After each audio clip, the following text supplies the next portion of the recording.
Tingnan natin after 2 months. So confident na confident po si JDB na mananalo.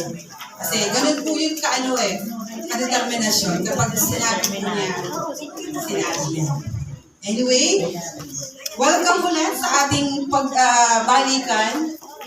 So, last year, hindi ko po masyadong na-monitor ang production ng ASME. Kasi po, ibang coordinator po yung humawak sa inyo. Kamusta po, Ma'am Marie? Production niyo last year. Overall. Overall, sa liko,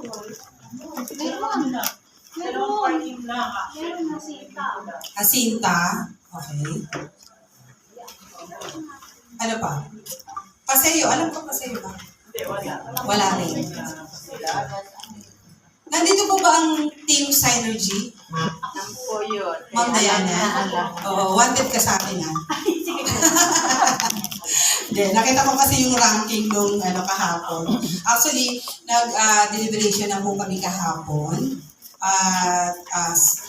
Bago na rin po yung ating VP, si Sir Edu na rin po. Kahapon din po yung po sa atin. So dati po kasi Sir Carlo, and po si Sir Edu na. Siya po yung VP Sales ng Iloilo na inilipat dito sa Manila.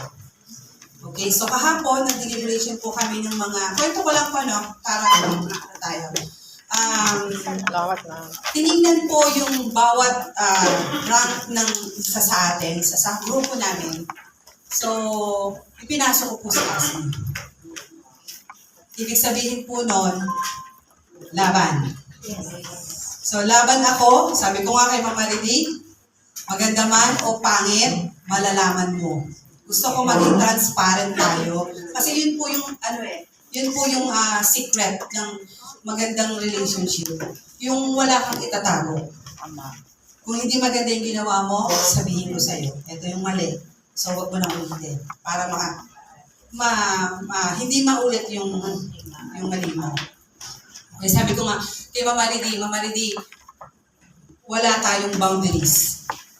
Maganda man o pangit, malalaman mo, ganun din sa'yo. Sabihin mo sa akin para magtulungan tayo. Gusto ko pong bumalik si ASME sa taas. Gusto ko po ulit mag-top kayo. Nung 2022, nagtatap po kayo, nagtatap 3 kayo sa Wiko.